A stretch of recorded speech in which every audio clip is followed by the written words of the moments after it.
Olá, boa noite. Sejam todos bem-vindos. Meu nome é Bruno Maranhão e este é um espaço de esclarecimento, é um espaço de diálogo e também um espaço de acolhimento. Hoje, nessa data em que se comemora o Dia do Orgulho LGBT+, é com muita alegria que nós trazemos para o Papo Espírita a temática de espiritismo e sexualidade, vivências LGBT+. Essa data de hoje ela é muito especial porque ela valida e também celebra a existência de lésbicas, de gays, de bissexuais, de transexuais e todos aqueles que não se identificam com a experiência heteronormativa. Todas essas vivências possíveis e também legítimas do espírito encarnado. Quando eu falo de heteronormatividade, nós estamos falando de um sistema que é criado levando em consideração que a heterossexualidade, que é quando nós sentimos atração sexual por alguém do sexo oposto, e a cisgeneridade, quando eu me identifico com o gênero que eu sou designado ao nascimento, pautam a criação do mundo em que nós vivemos. Então, todos aqueles que não se identificam nessa vivência são contemplados nessa sigla LGBT+, tá bom? Lá no livro dos Espíritos, Allan Kardec, que é o codificador da doutrina espírita, ele pergunta aos espíritos, ele pergunta à espiritualidade: os espíritos têm sexo? E aí a espiritualidade responde: não como o concebeis. E aí Kardec vai um pouquinho mais longe e pergunta, aqui eu estou falando de uma forma bem livre, ele pergunta: é possível que o espírito que encarnou em uma experiência masculina enquanto homem possa vir a animar em uma outra existência um corpo de mulher e vice-versa? E aí, o que a espiritualidade nos fala? E aqui eu vou colar um pouquinho para que a gente tenha exatamente o que a espiritualidade falou a Kardec. Eles falam o seguinte, que isso é possível, pois são os mesmos espíritos que animam os homens e as mulheres. Portanto, escreve Kardec, os espíritos, eles encarnam homens ou mulheres, porque não tem sexo. Como eles devem progredir em tudo, cada sexo, como cada posição social, oferece provas e deveres especiais e novas ocasiões de adquirir experiências. Portanto, aquele que fosse sempre homem só saberia o que sabem os homens. Da mesma forma, aquele que fosse sempre mulher só saberia o que sabem as mulheres. Aquele que fosse sempre heterossexual, sempre um homem branco, sempre uma pessoa de classe alta, saberia apenas o que é a experiência a partir desta posição. E é a partir daqui que nós vamos caminhar juntos. Mas essa tarefa eu não vou assumir sozinho, tá? Eu trago aqui hoje um reforço mais do que especial do meu xará, Bruno Monteiro, com quem eu vou dividir a responsabilidade de conduzir a nossa conversa dessa noite. Boa noite, Bruno. Boa noite, tudo bom? Bruno, nós falávamos sobre as diferentes experiências do espírito encarnado antes de nós chamarmos você. Qual é a visão do espírita do espiritismo sobre sexualidade e diversidade? Certo. Como você já falava, no Livro dos Espíritos nós temos a informação de que o espírito não tem sexo, né? Ora ele encarna masculino, ora feminino, e nós percebemos essas forças aí de criação que tem um impulso mais viril no masculino, um impulso mais de docilidade na característica feminina. Então, como a energia sexual ela não está no corpo, a sexualidade ela é vista no espiritismo de uma forma mais vamos colocar assim. Por que isso? Porque nós não vamos definir essa sexualidade a partir do órgão sexual em si, ou daquela relação social que aquele ente tem na sociedade. Ele é visto dentro de uma perspectiva psicológica. E aí, o espírito que tem na sua vivência das últimas encarnações, muitas vivências no corpo masculino, ele obrigatoriamente teve mais experiências aí, conseguiu desenvolver mais nessa área, então ele vai conseguir ter essa expressão mais forte. É por isso que muitas vezes, né, ao longo das reencarnações ele vai aprendendo todas as coisas vinculadas àquela energia específica, as boas e ruins. Então a gente pode dizer que não existe, né, uma personalidade 100% masculina ou feminina hoje em dia. É por isso que, comumente, você consegue encontrar casais, independente de ser casais heterossexuais ou homossexuais, você consegue identificar nesses casais características masculinas e femininas, independente do gênero sexual. Né? Se a gente for perguntar aqui para as pessoas que estão assistindo, muito provavelmente você já conheceu um casal que tinha lá o esposo e a esposa parecia ter mais essa característica viril do que o esposo. Na história também a gente tem muitos casos assim. E isso confirma e demonstra mais uma vez esse caminhar do espírito dentro desse desenvolvimento que tem a ver com a moralidade, tem a ver com a espiritualidade também, né? Uhum. Uma coisa importante da gente falar sobre a sexualidade e o sexo em si, que é uma energia criadora. Então, se é uma energia criadora, e partindo do princípio de que Deus é justo e bom, tudo que ele cria é perfeito, a sexualidade não deveria e não deve ser colocada num patamar de aspecto ruim, que é o que nós temos muito hoje na nossa sociedade, né? Então é até um tabu. Sim. Quando nós conversávamos, né, Bruno, sobre como abordar esse tema, eu lembro que nós falávamos muito sobre essa palavra, tabu, em todas as áreas, né? Não só na religiosidade, a sexualidade é um tabu, não só nas casas, né, espíritas também a gente percebe que existe um certo tabu, mas nas escolas, né, no ambiente de trabalho, em todas as áreas a gente percebe um tabu quanto a isso. Em parte, por conta dessa herança que nós temos, né, cristã do pecado, né, o sexo visto como pecado. Mas se nós pensarmos que Deus criou tudo com perfeição e tudo com propósito, por que a sexualidade viria a ser uma vilã? Isso o próprio Chico Xavier nos dizia já lá no Pinga Fogo, né? Ele faz ele dá esse puxão de orelha, né? Fala por que negar as potencialidades do sexo, da sexualidade para o mal. Perfeito.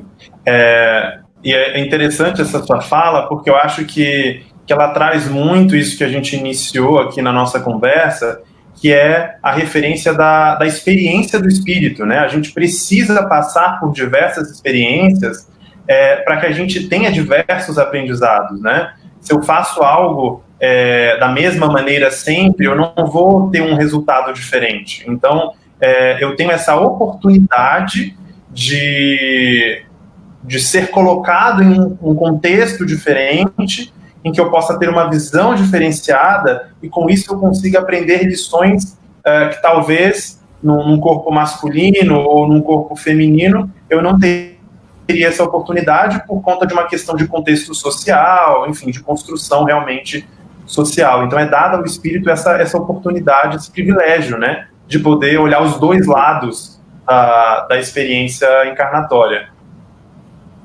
Faz parte do processo de desenvolvimento, progressão do espírito. Todos tendemos a chegar em uma categoria de espíritos de luz. E para chegar nessa categoria, a gente precisa passar por várias experiências. E só a experiência masculina ou só a experiência feminina não é o suficiente.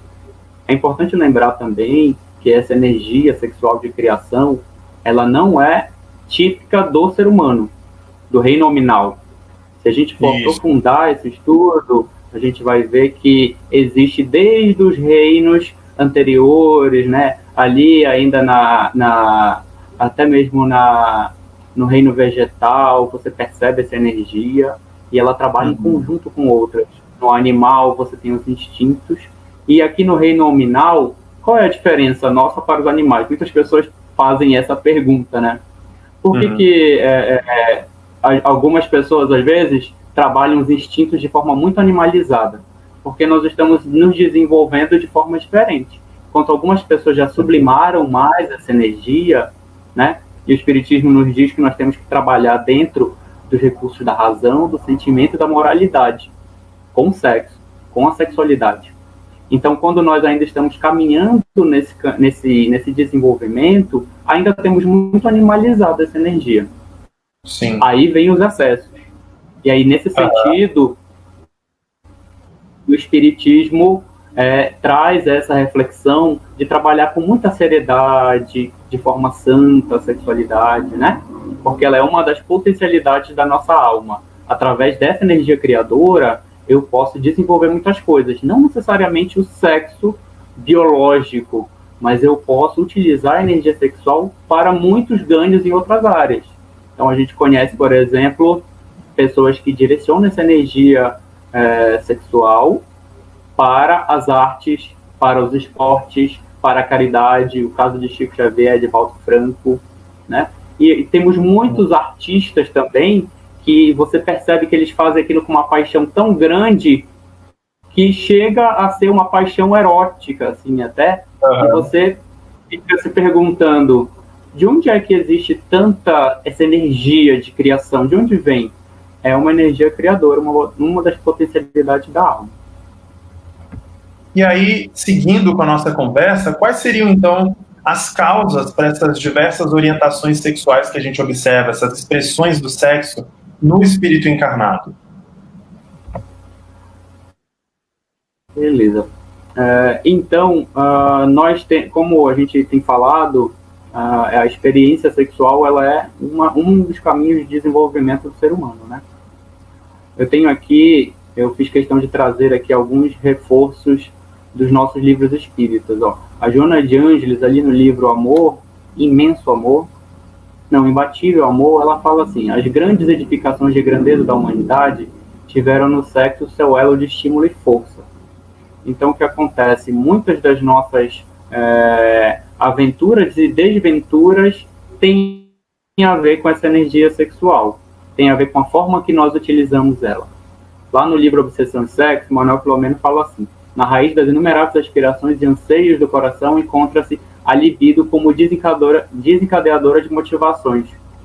Então, dentro da visão espírita, o que se fala é que a sexualidade tem que ser tratada de uma forma em que você consiga sublimar e se desenvolver. E aí o Divaldo Franco, nas suas palestras, nos seus seminários, costuma falar que a diversidade sexual, essa potência sexual, ela não tem a ver com karma, não tem a ver com tara, né? Que ela é uma experiência evolutiva. O Chico Xavier, por sua vez, lá em 1971, vem dizer pra gente que não devemos atacar nem ridicularizar isso. E tem uma parte importante que eu quis frisar aqui. O comportamento sexual sofrerá de futuro revisões muito grandes, porque vamos catalogar na ciência outras formas de procriação ou esterilidade. Então, lá em 71, Chico Xavier já vinha falar para nós um pouco sobre isso, coisa que nós já vivemos hoje, já temos muitas transformações que podemos citar, né? Mas o que seriam as causas? Dito que nós temos aí múltiplas encarnações, ora como homem, ora como mulher, é de entender que você vai se afeiçoar mais a um ou outro. E isso pode ocasionar algum tipo de problemática quando você, imagina aí, já encarnou muito como mulher e agora chegou a hora de você desenvolver o outro lado, né, a outra polaridade. Mas você ainda traz muitos resquícios daquela sexualidade mais passiva, mais carinhosa, né?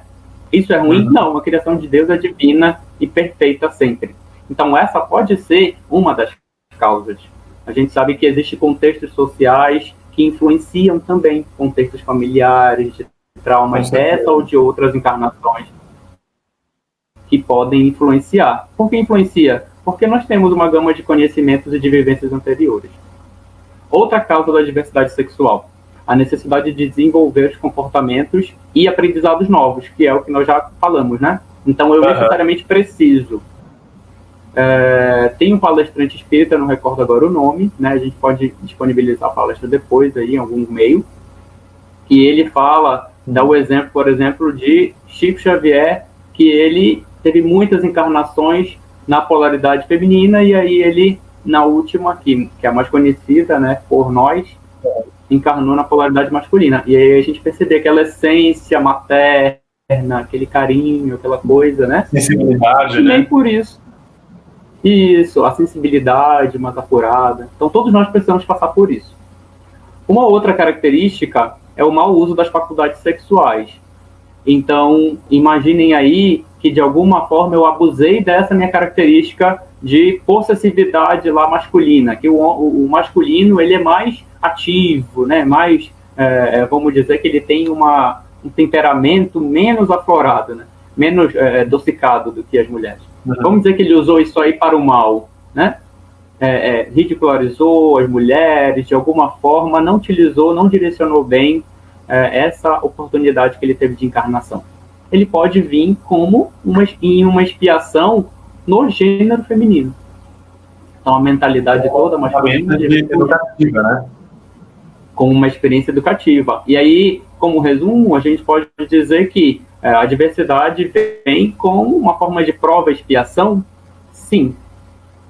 Mas não é diferente de uma situação heterossexual, que também é prova e expiação.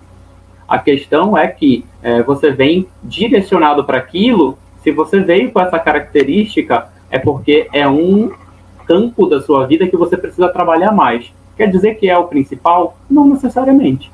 Você vai se desenvolver nas outras áreas, mas aquele é a pedra de toque que você precisa dar mais visibilidade, mais cuidado e se desenvolver naquele sentido. Perfeito. Não sei se eu falei direitinho aí para entender. Falou sim.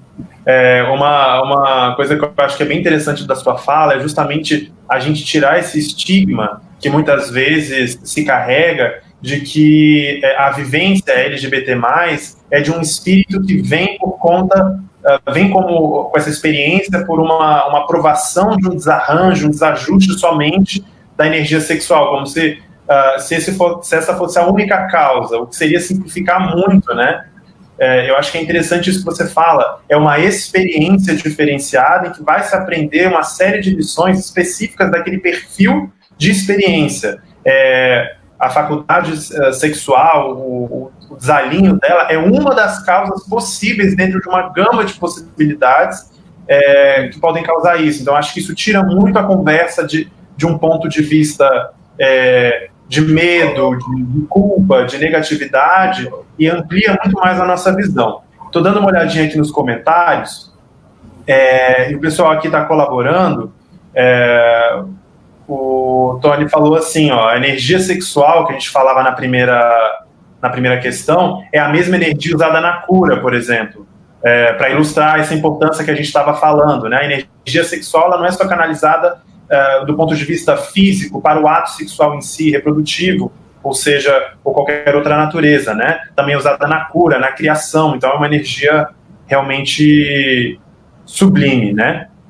E aí, Bruno, a gente vê aí que, por exemplo, no Brasil, desde 2011, 2012, por conta de umas decisões, tanto do Supremo Tribunal Federal quanto do Conselho Nacional de Justiça, a gente tem a garantia da legalidade da união entre pessoas do mesmo sexo, né? Qual seria o entendimento da doutrina espírita sobre essa matéria, da união homoafetiva? Ok. Então, tendo em vista de que o espírito não tem sexo, como diz lá a questão 200, né, do Livro dos Espíritos, Então, ora você vai ter essa ascendência masculina ou negativa, dependendo da sua condição. Então, não há nenhuma negatividade nesse sentido, não há nenhuma negativa. Porque entende-se que o espírito, ele é dono das suas faculdades, independente do gênero em que ele se encontra ali, e que as afeições, elas são de característica afetiva mesmo. Quando você começava, você comentava sobre essa pergunta, né? E fala assim, que o sexo é visto não como conheceis, né? Porque aqui na nossa terra, nós vemos a sexualidade ainda muito materializada. Vemos ela no contexto social, né? Então, tem que ter o homem e a mulher. Sempre binário, né? Muito... Isso. Então, o homem tem essas características, essas atribuições, e a mulher é essa. Né? Então, é uma visão muito materialista, centrada em uma encarnação só. Quando você expande isso para várias encarnações e percebe que agora você está nessa posição de dominação masculina da sociedade, mas você pode vir na próxima em uma outra condição, isso se perde. A legislação, ela está acompanhando isso. Lá no livro Sexo e Destino, André Luiz fala bem assim para a gente. A Terra, a pouco e pouco, renovará os princípios e conceitos, as diretrizes e legislação em matéria do sexo, sob a inspiração da ciência, o que situará o problema das relações sexuais no lugar que lhe é próprio. Ou seja, a ciência, ela é muito parceira nesse sentido, em desmistificar muitas coisas, né? E trazer até a questão do direito do ser humano. Então, independente de gênero, você tem direito a ser feliz, você tem direito, né, a viver a sua vida da forma que queira, né? Com as consequências dessa vivência também, né? Que é uma lei aqui da Terra, mas também uma lei divina, né? Então, o Espiritismo vê isso com muita naturalidade, né? Vê como um progresso, como o André Luiz já nos fala há tempos atrás aqui no livro de Sexo e Destino, né? E trata isso com muita naturalidade.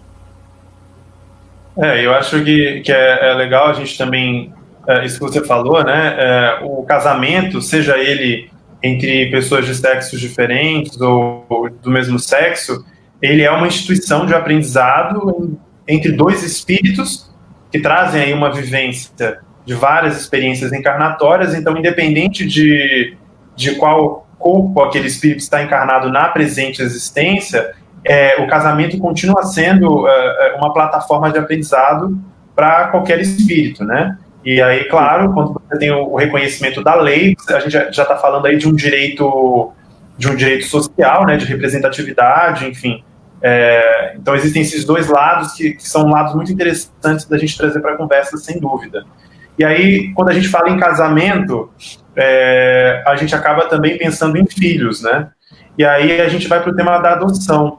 Hoje, no Brasil, nós temos aí mais de 5 mil crianças e jovens prontas para um lar. E a gente vê que existe ainda muita polêmica em torno da adoção de crianças e adolescentes por casais homoafetivos, né? O que a doutrina espírita vem nos iluminar sobre isso? Casais homoafetivos podem adotar crianças, não podem? Essa negativa, né, essa repulsa de parte da sociedade tem um pé no preconceito, né? Mas a gente fala sobre isso depois. Com relação à adoção homossexual ou bissexual, né, também não existe restrições nesse sentido. Na verdade, o Espiritismo, ele nos traz muitas recomendações, né? Ele te dá direcionamentos do que fazer, mas ele não te impede de fazer nada, né? Não existe uma rogativa, você deve fazer isso. A recomendação é você trabalhar tudo com amor, dentro da lei de amor, que foi o que Jesus nos trouxe como regra geral para tudo. E aí, dentro dessa lei do amor, você pensa assim, o que é melhor para uma criança? Ela permanecer isolada dentro de uma instituição educacional, né? Dentro de um orfanato, na rua, ou ela ter o carinho de pessoas que, independente da constituição familiar, tá ali 2 homens, 2 mulheres, né? Às vezes um homem e uma mulher, mas são bissexuais, né? Sim. Então, a lei do amor está ali, né? E isso quem nos fala é o Richard Simonetti no livro dele, né? Mas aí o Chico Xavier lá em 71 fala a seguinte coisa também: a criatura humana não é só chamada a fecundidade física, mas a fecundidade espiritual. O que ele quis dizer com isso? Ele quis dizer que o casamento, ele não precisa ter simplesmente como foco a procriação. Já teve essa característica tempos atrás, nós já nos desenvolvemos nesse sentido, né? E hoje em dia nota-se, né, e procura-se o casamento como uma união de almas afetivas que querem juntas se desenvolver, progredir. E aí, a reunião de almas que estão numa condição homoafetiva de bissexualidade, transexualidade, ela pode sim ter uma criança ali no meio, se o intuito dessa união e dessa opção pela adoção for o amor, levar aquele outro ser ao amor. A gente não pode esquecer também que nós temos laços espirituais com outras pessoas, né? Às vezes laços de até provas e expiações também. Então vamos dizer que de alguma forma eu fiz coisas muito ruins para o Bruno, e aí ele precisa vir como um filho meu, mas eu estou numa relação homoafetiva, não dá para ter filho ali. Só que eu vou lá na casa de amparo aquela criança e alguma coisa me faz ter aquela sintonia com o Bruno. Será que é simples coincidência? Não, são os laços. E a providência divina se utiliza disso, né? Então você vai fazer a fecundidade espiritual sua e daquele ser que está ali, porque a partir do momento que você faz a adoção dele, você tem o compromisso de direcioná-lo para o bem. Então é a fecundidade espiritual. Para fechar, tem o Raul Teixeira falando assim, né, com relação a... tem uma palestra do Raul Teixeira que ele conta que os amigos héteros dele, às vezes, iam comentar, e aí ele brincava dizendo assim: mas como é que nascem os gays se não os casais héteros? Se for para colocar, né, isso em pratos limpos, então, na verdade, os casais gays não criam nada, né? Quem cria os gays são os casais héteros. Então, sim, tem essa perspectiva, né? Que às vezes a fala de algumas pessoas é desse jeito. Não pode adotar porque vai transformar aquela criança em um homossexual, em uma lésbica, né? E a gente sabe que não tem fundamento isso, porque isso tudo está no espírito e não ali na condição de vida que você tem. Perfeito. E a caridade também, né? Nós somos chamados a fazer a caridade. Então, se eu tenho a oportunidade de fazer a caridade àquela criança, vamos fazer. Esse é o chamado. Fora da caridade não há salvação, né? E aí a gente tem uma oportunidade valiosa, sem dúvida.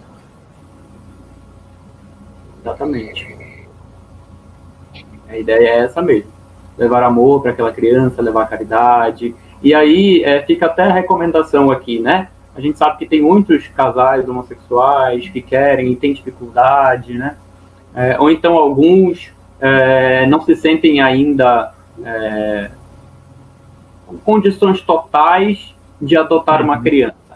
Mas é importante pensar com carinho e, se de repente não puder adotar naquele momento, pelo menos apadrinhar uma criança daquela, né? A gente sabe que pode ser feito isso hoje em dia, né? E é uma recomendação não só aos casais homoafetivos, mas a todos em si, os heterossexuais também. É importante dar a mão a essas crianças.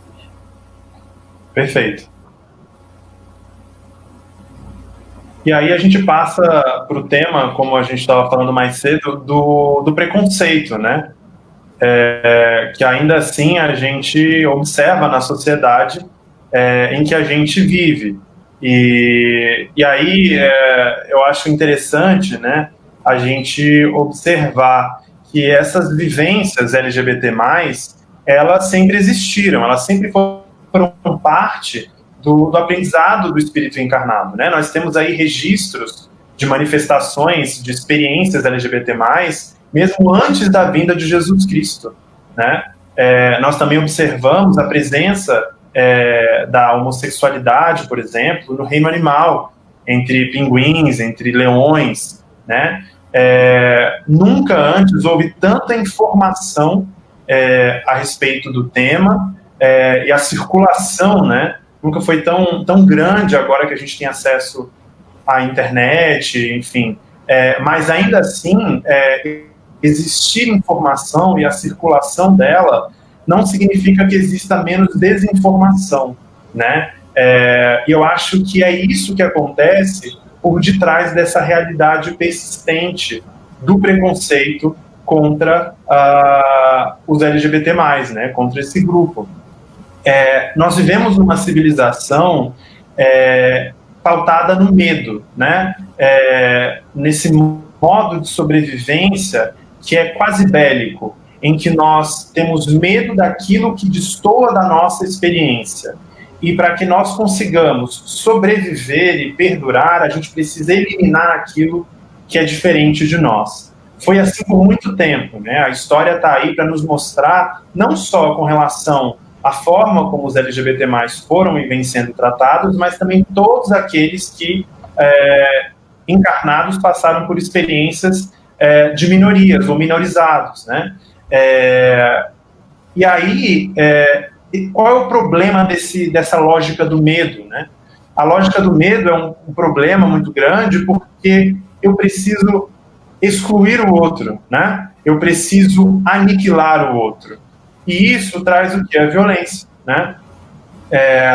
E aí eu acho que é muito interessante a gente trazer a vinda de Jesus Cristo e do cristianismo, porque quando Jesus Cristo vem, ele vem realmente trazer uma mudança dessa perspectiva e fazer com que nós comecemos a pensar e agir pelo amor, né? O medo, ele constrói muros. O amor, ele derruba esses muros e constrói pontes, né? Jesus, que é o nosso maior modelo e guia, há mais de 2000 anos atrás, ele veio e ele esteve com todos, ele pregou para todos, ele tratou a todos os filhos de Deus da mesma forma. Então, todas aquelas pessoas que, por um motivo ou outro, eram discriminados, né, na realidade em que Jesus Cristo viveu, ele esteve próximo delas, ele mostrou que nós somos todos irmãos, filhos de Deus, né? Eu acho que todos aqueles de nós que nos dizemos cristãos, espíritas, e seguimos Jesus Cristo como modelo, é nossa obrigação trabalhar essa ótica do amor, a aceitação e o respeito ao próximo, né? Se nós não fazemos, isso independente da orientação sexual, da identidade de gênero, eu estou falando aqui de um irmão que seja de uma classe social diferente da minha, de uma cor diferente da minha, de um grau de escolaridade diferente do meu, e eu o discrimino, eu estou agindo de forma completamente oposta ao que pregou Jesus Cristo, né? E enquanto apóstolos modernos do Cristo, se nós não estamos agindo dessa forma, nós estamos muito errados. Então, o preconceito ainda existe muito por conta dessa ótica que a gente já observa, apesar de parecer que o mundo está de cabeça para baixo. Eu acho que isso já é um grande sinal dessa mudança que o amor está trazendo para nós, né? Sim, Jesus em nenhum momento, né, nas suas falas, ele trata especificamente da homossexualidade, né, da sexualidade de uma forma em si, né? E o que a gente percebe é que ele, na verdade, ele era um revolucionário, né? Foi um revolucionário, continua sendo, óbvio, mas aqui na Terra, no contexto, e que trouxe as suas informações, ele trouxe a lei do amor, o maior mandamento que nós temos.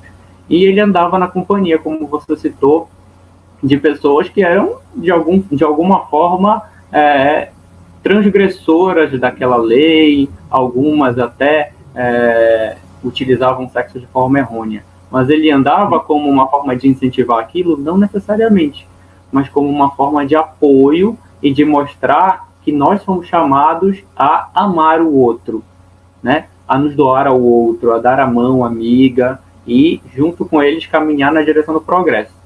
Então, o preconceito contra essa diversidade sexual, ele está muito fechado na visão social. Hoje em dia, nós podemos dizer.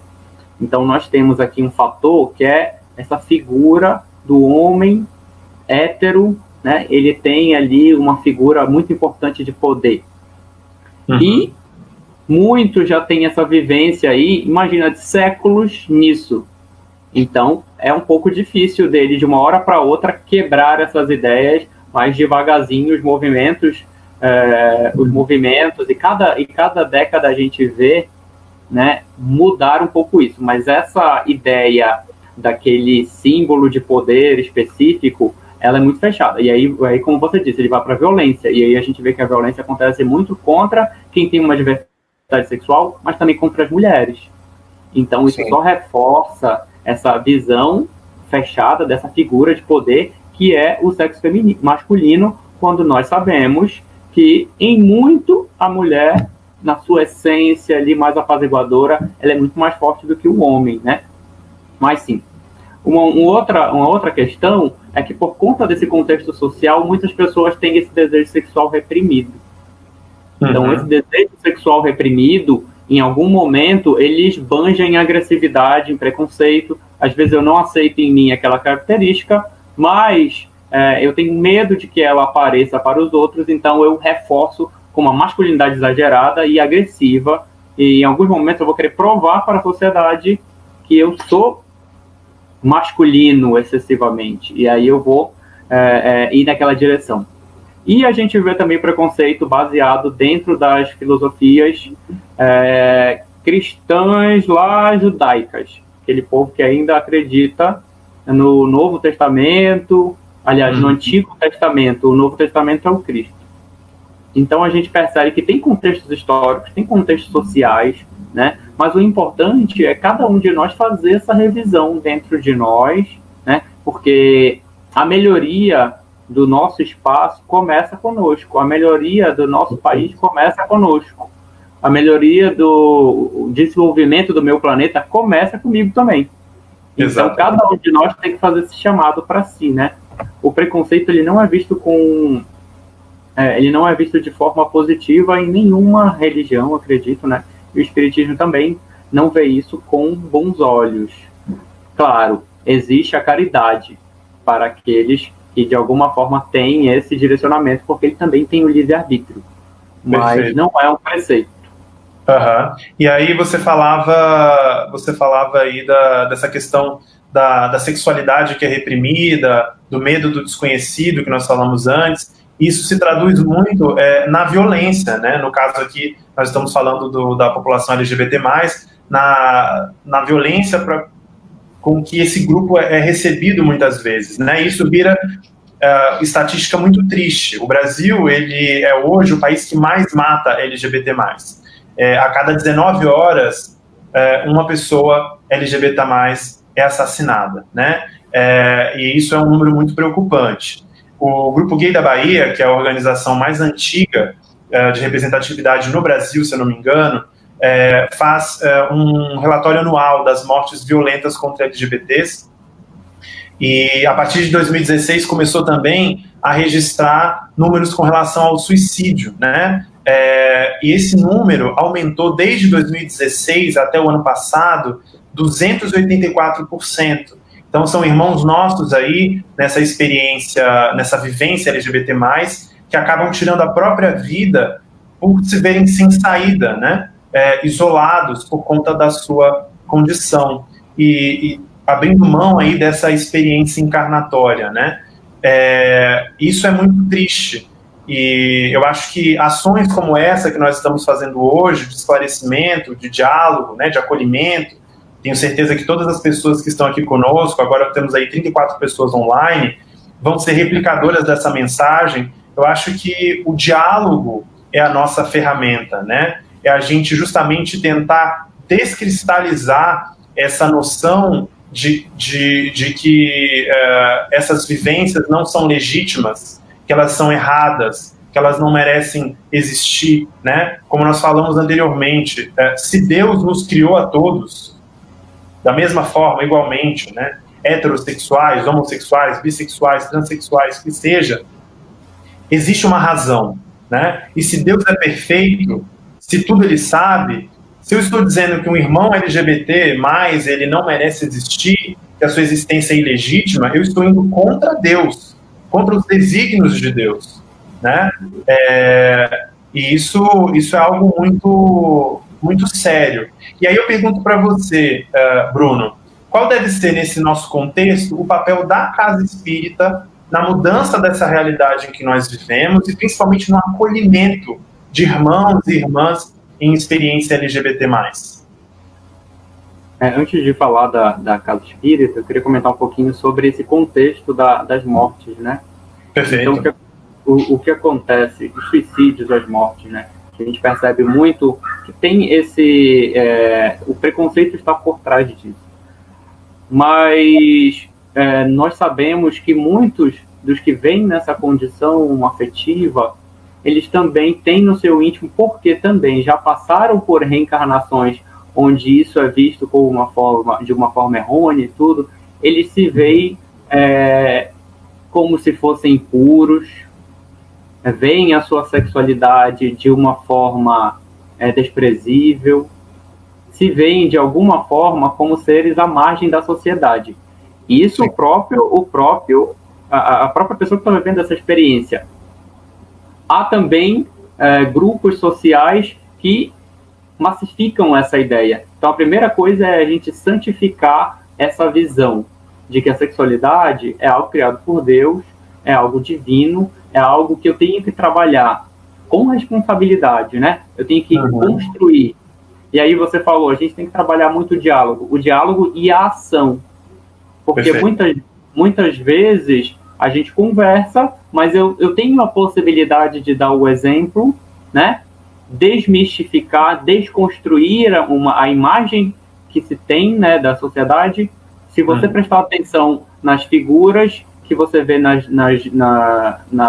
internet, que você vê nas novelas, é sempre uma figura caricata do homoafetivo. Então, por que isso? Está na hora de começar a reformular essa imagem, não é? Então, temos que sim ir ao debate e também mostrar com ações isso, né? E conversar com os outros, debater a questão. Como a casa espírita entra nesse contexto? Bem, a casa espírita, ela tem uma função importantíssima. Ela pode atuar como escola, ela pode atuar como religião, templo religioso, hospital e também como uma oficina de trabalho. Então, ela recebe esses irmãos para trabalhar tudo isso. A educação sexual, no sentido de trabalhar em si essa purificação, porque muitos de nós já chegam lá com essa ideia ruim da sua sexualidade, desprezível da sua condição. Então, a educação sexual, no sentido de divinificar, né, essa vivência, dar propósito para ela, né? E às vezes a pessoa chega ali com traumas, então trabalha assim também como um hospital. E a oficina de trabalho, como é que trabalha, como é que se desenvolve isso? Colocando essa pessoa para desenvolver atividades ali dentro. Então a gente sabe que existe de algumas casas, e eu não estou falando só do movimento espírita, estou falando de outras religiões também, que tem lá suas reticências, né? E de repente aquela pessoa que tem a sua sexualidade mais expressiva tem-se certa resistência, né? Então é o contexto social ainda. Mas será que ela não tem amor dentro do seu coração, disposição para trabalhar? Será que ela não tem faculdades que podem ajudar a minha casa, né? Eu posso encontrar uma forma de colocar aquela pessoa para desenvolver atividade mínima que seja, né? Varrer a frente da casa espírita, colocar a aguinha no copo, né? Sim. Distribuir as cadeiras, a ajudar na arte, na música, né? Por que não palestrante espírita? Então, nós precisamos começar a trabalhar isso de uma forma não só da fala, mas da ação também, né?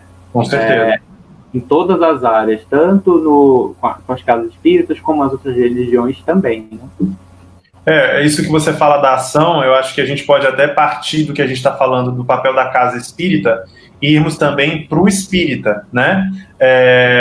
Nós temos no próprio Evangelho, né, no capítulo 6, a instrução, espíritas, amai-vos e instruí-vos. Então, que a gente se informe, que a gente estude, que conheçamos as diversas vivências que o espírito pode ter e que amemos o nosso próximo, independente de qual vivência ele esteja vivendo agora, sendo agentes da transformação. Então, também não basta apenas que eu tenha esse conhecimento, que eu converse sobre isso dentro da casa espírita ou dentro da minha família, de um grupo de amigos, mas eu preciso também dar o exemplo dessa mudança que eu quero ver no mundo, né? Esse planeta em regeneração, que é ditoso, que nós queremos transformar num planeta ditoso, ele só vai vir com trabalho, né? E a hora é agora.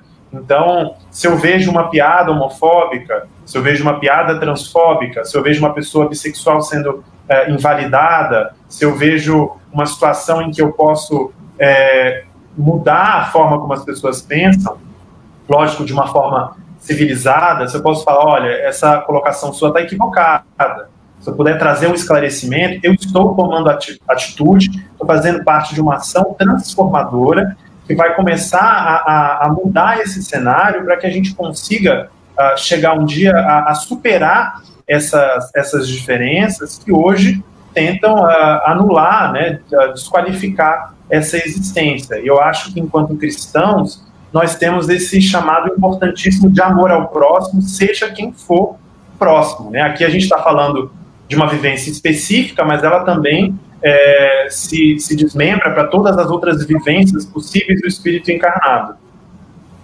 Sim. É importante essa visão. Eu vou falar aqui da conduta do espírita inicialmente, mas ela se estende para todos, né? Você bem disse, né? A frase do Espírito da Verdade lá em 1860, espíritos amai-vos, espíritas amai-vos, é o primeiro mandamento.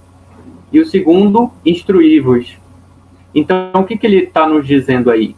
Ele falou espíritas amai-vos.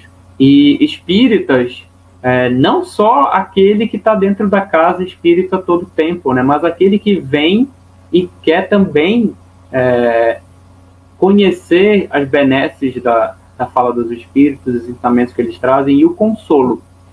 Então, nosso compromisso enquanto espírita é acolher esse irmão, que é um irmão nosso, que está numa experiência evolutiva tão conflituosa quanto a nossa.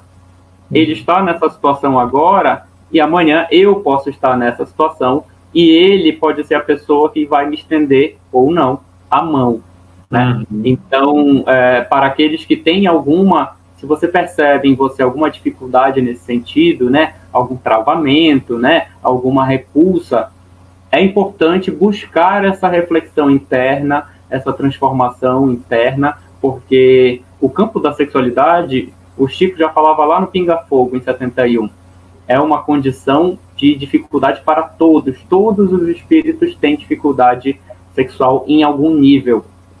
E ele disse mais, existe possibilidade e probabilidade de essas condições de diversidade sexual virem mais ainda, que é o que a gente está vendo agora. Sim. Porque as pessoas estão começando a se desenvolver e se melhorar nesse sentido, e os conflitos acontecem, porque é normal. Transição, mudança, conflito vai ter, com certeza. Uma outra coisa que é importante, né, com relação a essa conduta dos espíritas, é nós sermos submissos à providência divina. Como você bem disse, se Deus criou e Deus é perfeito nas suas criações, porque eu, espírito ínfimo, vou questionar a providência divina e dizer, não, está errado isso aqui. E tem um outro porém, eu preciso respeitar o livre-arbítrio do meu colega. Especialmente se ele estiver fazendo alguma situação errônea. Eu tenho que respeitar, é o momento dele, né? Óbvio, eu como espírita vou tentar direcioná-lo para melhores escolhas, mas a escolha é sempre dele. E aí eu tenho que trabalhar a caridade de recebê-lo na casa espírita, mas também a caridade de não agredi-lo em algum momento, né, com a minha postura, né, com as minhas excesso de regras, né? Então eu tenho que tomar também essa caridade, porque agora ele é o necessitado que pede ajuda, mas em algum momento pode ser eu, né? Exato. Eu vou querer ser atendido, com certeza. Nós estamos aproximando do fim, e eu vi aqui nos comentários que nós temos algumas perguntas. Eu vou ler aqui para a gente poder, em conjunto, tentar responder. O Wilson perguntou o seguinte: como o atendimento fraterno das casas espíritas devem se preparar para atender os diversos casos de desentendimentos familiares sobre sexualidade? Beleza. A primeira coisa é se preparar, né, para isso. A gente falou agora há pouco, né, amai-vos mais instruí-vos. Eu não posso falar sobre sexualidade simplesmente pela minha experiência pessoal. Eu preciso me instruir sobre aquilo, porque às vezes eu tenho mais uma gama de informações que eu ainda não vivenciei. Então eu preciso buscar esse conhecimento, né? Buscar me aperfeiçoar nisso, mas eu acredito que o principal, além do conhecimento, é a caridade. E é levar ao pé da letra o que disse o Cristo, que amai-vos uns aos outros como eu vos amei. Então aquele amigo que está ali, né? Quiçá tem alguma ligação comigo, eu preciso naquele momento dar aquela palavra para ele, então eu preciso me preparar para estar receptivo. E aí a gente sabe que volta aquela recomendação. Se eu tenho alguma problemática nesse caso, procuro fazer minha reforma íntima. Não tenho condições ainda de fazer esse atendimento, não tem problema nenhum. Eu pedi para um outro amigo fazer esse atendimento enquanto eu me desenvolvo nessa área. Não é problemática. É importante sempre dar a mão a essa pessoa que vai lá. Sim, o acolhimento é muito importante, né? Até porque muitas vezes no seu lar a pessoa não consegue nem ser ouvida, né? Às vezes ela quer ser ouvida apenas. Então é preciso ter esse conhecimento, se informar e estar ali de coração aberto para esse irmão que precisa ser ouvido, precisa ter alguém ali que preste atenção no que ele está querendo dizer, né? E isso que você falou é importante. Se você sente que você não tem preparo para aquilo, não há problema algum em você pedir para que algum irmão te atenda no seu lugar, né? Mas assim, todos nós estamos encarnados para aprender, para evoluir, então pode ser um convite para que você então comece a se informar, para que você comece a pensar a respeito, né? Tudo é uma oportunidade. Nós temos aqui, para nós encerrarmos, nós temos mais uma pergunta da Amanda. Ela fala assim: como nós podemos ajudar os pais a entender e aceitar a criança que já demonstra, né, logo cedo, a orientação sexual que não é heterossexual, ou então uma identidade de gênero que não seja a cisgeneridade, né? E aí eu acho que, como é que a gente pode falar para ajudar os pais, né? Mais uma vez, eu penso que o conhecimento é tudo. Então, respeitar primeiro o seu filho, ele vai ter o tempo dele, você também não pode pular etapas, né? O espírito, ele vai aos poucos tomando conhecimento de quem ele é, e a orientação sexual, a identidade de gênero faz parte disso. Então é preciso mostrar para o seu filho que você o ama, independente de qualquer característica específica que ele tenha, e que você está ali como um suporte para o que ele precisar. É preciso também se informar a respeito, porque tudo aquilo que eu não sei, tudo aquilo que eu desconheço, me traz medo, se torna um bicho de 7 cabeças. Então, a partir do momento que eu aprendo a respeito, que eu busco ajuda, eu já consigo, até mesmo quando esse filho vier conversar, você já consegue ter respostas que vão auxiliá-lo nesse processo, né? Acho que a casa espírita também é um bom local para ser levado. A mocidade espírita é muito importante que ela fale a respeito, porque muitas vezes o jovem vai se entender a partir do que é falado ali, né? Muitas vezes ele nem mesmo sabe dar um nome a essa experiência. E ele vai ver, quando a gente fala no assunto com amorosidade, que aquilo ali se encaixa para ele, né? Então, da minha parte, seria isso. Tem alguma coisa para complementar, Bruno? Sim, é importante, primeiro, focar no acolhimento, né? A criança, o adolescente, ele vê nos pais uma figura de proteção e de acolhimento. Então, antes de sugerir o psicólogo, o psiquiatra, que seja qualquer tratamento, alguma coisa, é importante o acolhimento, você realmente sentar ali, né? Eu não tenho condições de fazer isso, é uma coisa que me constrange. Bem, é a sua missão, né? Aquela criança ali é a sua missão. Você aceitou isso. Então você precisa ter esse momento de acolhimento para que aquela criança, mesmo que de alguma forma ela precise ir lá no atendimento fraterno, ou se ela for ao psicólogo, que precisar fazer algum tipo de conversa com algum profissional, ela já vai segura de que tem você como suporte. Então essa é a primeira coisa. Então, meu filho, eu não tenho informações agora para falar com você sobre isso, mas o papai te ama, a mamãe te ama, e a gente vai fazer isso junto. Eu vou pesquisar, eu vou atrás, né? Todos somos espíritos em evolução. E aí o segundo passo é, como você disse, buscar informações. Lá na casa espírita também, né? Procurar saber quem que tem, né, essa facilidade, quem que tem essa expertise de falar com os jovens sobre a sexualidade, de uma forma que não seja também muito grotesca, né? Porque, às vezes, você leva para alguém e a pessoa é muito grosseira naquela abordagem. Então, é importante também tomar esse cuidado. Mas o amor, né, sempre tem que ser a regra para depois ir ao tratamento, desenvolvimento, porque muitas das vezes tem crianças que já vêm totalmente, não, eu sei que é isso aqui que eu quero, mas tem crianças que é uma confusão, né, mental nela, que vai precisar, sim, trabalhar isso para se desenvolver, saber o que quer.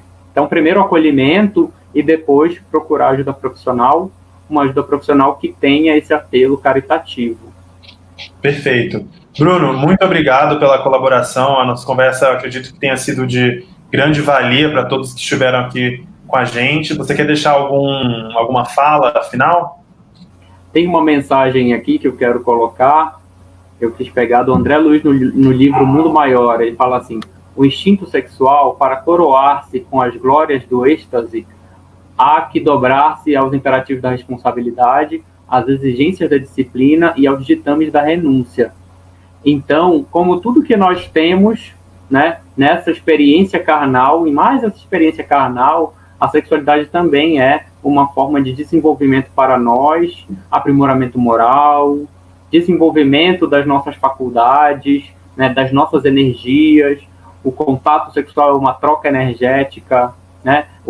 Aquela ligação sexual, existe energia, às vezes ancestrais ali, né, entre as pessoas. Então nós temos que tratar isso com muita responsabilidade, né? Disciplina também, né? Senão eu caio para os exageros. Os exageros nunca são bons em nada, não só na sexualidade, mas em qualquer outra coisa. E, dependendo do caso, renunciar a algumas coisas para ter uma sexualidade direcionada para o bem. E eu quero agradecer a oportunidade de ter estado aqui com o Bruno, né? E estamos aí à disposição. Muito agradecido por ter estado aqui com vocês. Muito obrigado, Bruno. Pessoal, eu também gostaria de agradecer o espaço, né, que nos foi cedido gentilmente pelo Lemana. Agradecer a todos vocês que estiveram conosco nessa noite. E aí fica a mensagem: amemos uns aos outros, sejamos empáticos sempre e construamos juntos um novo mundo. Muito obrigado pela presença de todos. Esperamos... Olá, tudo bem? Você gostou da nossa palestra? Algum ponto que lhe chamou a atenção? Comente aqui embaixo, queremos lhe ouvir.